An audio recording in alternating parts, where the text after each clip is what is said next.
Hello, everybody. My name is Joel Baziuk. I'd like to thank you all for coming. As Eric said, I'm an avid photographer, and I do love nature. That's kind of one of the things that brings us all together, and one of the reasons that I'm here.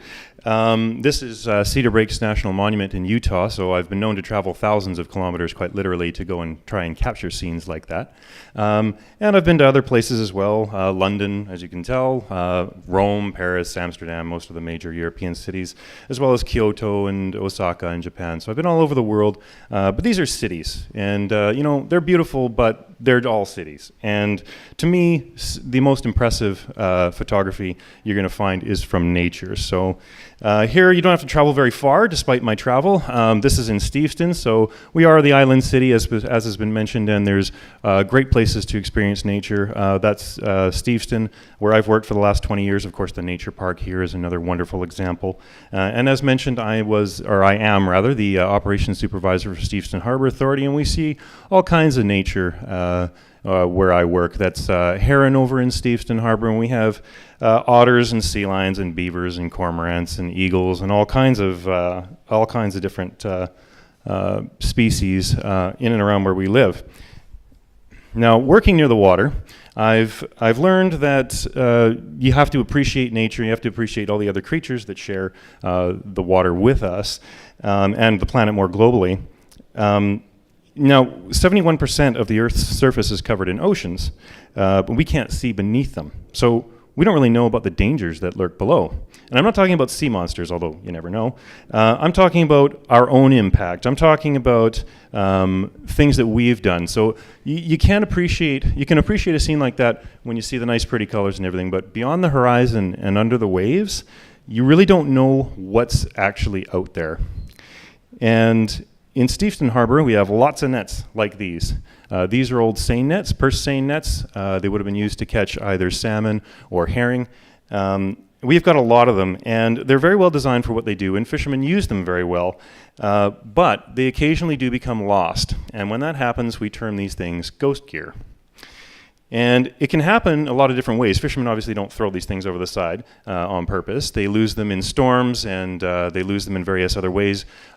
Inclement weather on the coast here can come up very quickly, and when it does, a fisher may be forced to choose between either his or her boat going down, or having to cut the net loose. And when they do, this is what ghost gear looks like, and it's not pretty. These things can continue to fish for decades, and they sort of build up along the bottom of the ocean in big gyres. They attract animals into them, which die. Those carcasses then attract more animals, and it's a really brutal cycle. The United Nations estimates that 640,000 tons of this stuff is dumped into the water every year. For purpose of example, the Empire State Building weighs approximately 360,000 tons, so almost double that every year. It paints a pretty grim picture, and to be honest, it is a pretty grim picture, but there is a solution, and Steveston Harbor wanted to be part of that. So in April of 2013, Steveston Harbor Authority started our net recycling program, where we take old nets like this, and we find a way to provide fishermen to have a place to dispose of them, where they're not just throwing them in a landfill or incinerating them or doing something else with them. And it turns out that this stuff is nylon, and it's highly recyclable, and it's it's a valuable commodity.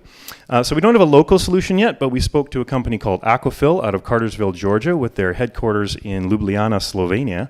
And we actually bag this stuff and send it to them in Slovenia to make new products out of it. We employ local fishers, that's Brian and Nolan in our seine repair lane, who will strip the net of all of its various lead line and things like that, and put it in these grain sacks. And then we ship them literally a third of the way around the world to Ljubljana, where it's melted down into brand new nylon fiber to be used in all kinds of things. One of the things is art that they make out of it. That was at the Global Ghost Gear conference in London earlier this year, but they also make carpet tiles, obviously, and swimwear and socks and all kinds of things. Sunglasses, skateboards. So World Animal Protection took notice of what we were doing, and they approached us, and they have now, we've become a member of the Global Ghost Gear Initiative, which is an initiative of a whole bunch of different organizations that have got together to try to find a solution to this problem on a global scale. So we have our program is featured as one of the Global Ghost Gear Initiative projects. So we're hoping to make the oceans look a little more like that and less like the images that I showed earlier. We're also hoping to take part in a net recovery from Pender Island in association with a couple of other organizations to take net that's not only hasn't gone into the water yet, but net that's already there and put it through our program and see if we can keep it out of the waste stream. So the world is much bigger than us. When you're standing underneath the Milky Way in the middle of the desert, it's pretty easy to see that. But we have to keep in mind that ecosystems on this planet are extremely delicate, and we're the custodians of this planet, for better or worse, and we need to keep care of these, not only for ourselves, but for everything else. It's our planet. It's the only one we've got, but it's their planet too. And we really need to keep that in mind so that we don't end up wrecking the only planet that we do have. So what can one person do? Well, I asked myself that. I obviously jumped in with both feet, but you don't need to go that far. Every little bit helps. Just be aware of what you're buying, where it comes from, where you're recycle, all those little things. If you do them on a day-to-day basis, they definitely help. And most importantly, educate the youth of today, because they're the ones who are going to make the biggest difference tomorrow. So you don't need to join a group like the Global Ghost Gear Initiative or anything like that to make a difference. It would help, but you don't need to. Just do what you can. Recycle. Put your litter away. Leave this place better than it was when you found it. And as long as everyone's doing that, you're all doing your part. And you won't save the world. We won't save it overnight, at least. But if everyone does that, it's a pretty good start. So thanks for spending some of your time here tonight. And if anyone has any questions, there's more information on this program on the Stephenson Harbor Authority website.